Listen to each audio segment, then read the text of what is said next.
Довгоочікувані зміни. Уже цього тижня парламент може взятися за новий проект виборчого кодексу. Минулої середи він нарешті пройшов профільний комітет парламенту.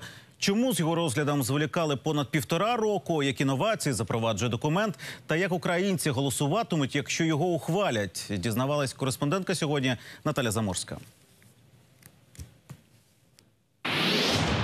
За нинішньою виборчою системою одна половина депутатів потрапляє до парламенту через одномандатні мажоритарні округи. Тобто місце отримує той кандидат, якого в окрузі підтримає найбільше виборців. Друга половина – через закриті партійні списки. Партійне керівництво конкретно визначає, хто пройде.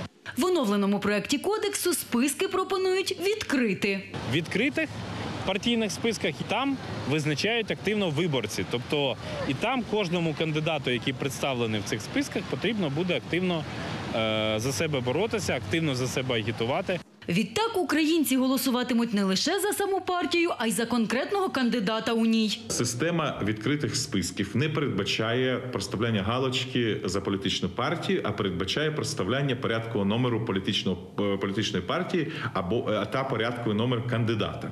За виборчими змінами пропонують скасувати і мажоритарку. Всіх 450 депутатів українці обиратимуть за списками партій. Окрім того, хочуть знизити прохідний бар'єр з 5 до 3%. Парламентська коаліція ще у 2014-му зафіксувала намір запровадити таку систему.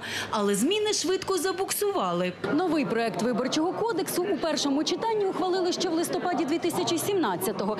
Після того понад 1,5 року парламентарі до нього майже не поверталися. Запитаємо у депутатів, чому до документа дійшли руки лише зараз.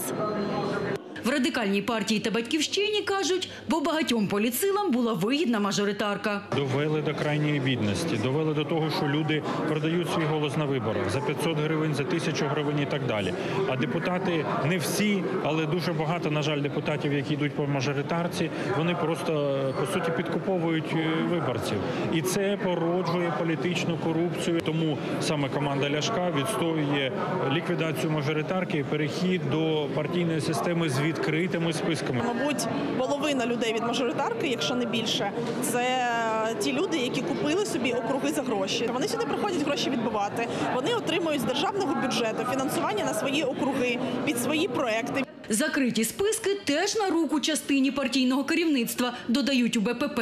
Бо вони зможуть продавати місця в партійних списках. В «Опоблоці» вважають, що багато нардепів взялося змінювати систему, бо втратили впевненість у своєму політичному майбутньому. Після того, як стало очевидно, що незабаром буде зміна вже влади, вони починають видумувати будь-які заходи для того, щоб продовжити своє політичне існування.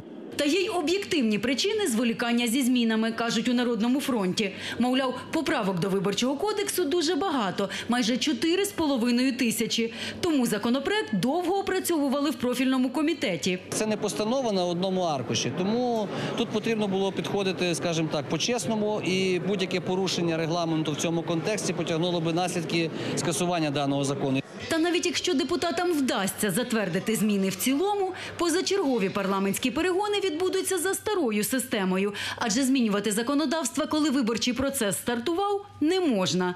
Наталя Заморська, Валерій Рябченко. Сьогодні. Канал «Україна».